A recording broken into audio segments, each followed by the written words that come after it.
Cabinet Secretary, my colleague Simon Chelukwe, Minister for SMEs and Cooperative Development, Vice Chancellor, Professor Oket, the U.S. Embassy, represented by Mark, USAID, all the ministry officials, our PSAs and PS nominees, ladies and gentlemen, good afternoon. I'm delighted to be here, and it's not my first time here. And one of the things I respect Strathmore University is a continued commitment to provide a forum for dialogue. I remember some few years ago, we had this big debate in the country about something that I was opposed to. That is the capping of interest rates. And I chose this university when I was a member of parliament to bring this discussion here, and we had a big discussion, and I'm proud to say that we carried the day, and we uncapped the interest rate following that debate. And as you can see, we are not doing that badly. Although I had a big event in Mombasa, I chose to come here because, first of all, to support my colleague, because we are classmates. And so that there are some people who are doubting that I went to school.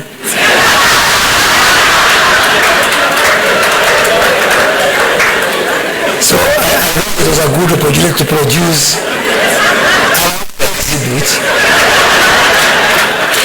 But indeed, I did my undergraduate in a premier school, underlying the word Premier Business School, at the University of Nairobi with Simon Chelukwe.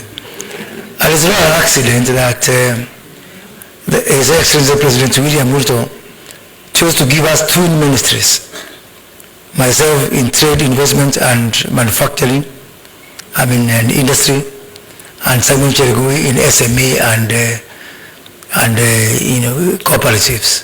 Because we complement each other in many ways. For example, when I am holding forts out there in the street, politicking sometimes in my previous life, Simon Chelukwe was representing us here. So some of those degrees he was doing, he did it on our behalf. So.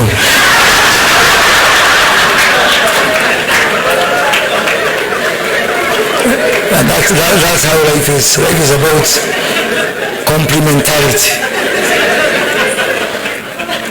Within our mandate, I work on the supply side, and Simon works on the demand side. And I work on the supply side because Simon is responsible for organizing the SMEs, which is the biggest problem we have. We don't have a problem of money. And let no one go from here saying we have a problem of money. Everywhere I go, I meet so many people who want to work with SMEs, who want to work with cooperatives, who want to work with the person at the bottom of the pyramid, but they're not just organized. They are not in that form that can be able to attract support, including financial support. That is why the President and the Kenya Kwanza team thought that we need to solve the biggest problem, which is organizing SMEs, organizing the bottom of pyramid, and organizing our cooperatives to be our partner in development.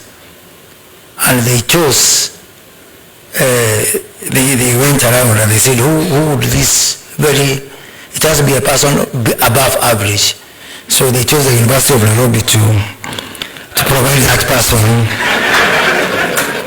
But I'm sure that there is still some space even for someone from Strathmore University. And I'm sure that opportunity will come. And then after doing that, so what next? So after organizing the bottom of the pyramid, we need to open markets. And that's where my role comes in. My job is to do three things: to promote markets, to assist our SMEs and even the bigger corporates who want to venture into manufacturing, and for the first time in the history of this country, to really have a focus on investment, a role that is otherwise underplayed and underestimated. So on my role on trade development, I am focusing very much, and my ministry is focusing very much on export markets, because whereas domestic markets and domestic trade is important, it's very important that we break the vicious cycle of money moving from one pocket to the other pocket domestically, and we get some foreign exchange and markets that are beyond our borders that we don't have. And I'm on that mission. You may have heard of a department known as Kenya Export Promotion and Branding Agency, KEPROBA, which we are just about to rename into the Kenya International Trade Agency. And what I'm doing is that I intend, my ministry intends, which has been approved by our government, that we open trade offices out there in so many countries which are not going to operate within the traditional embassy model. So it's going to operate on a complete trade agency. And I dare say, even the staff who work there will be paid on commission basis.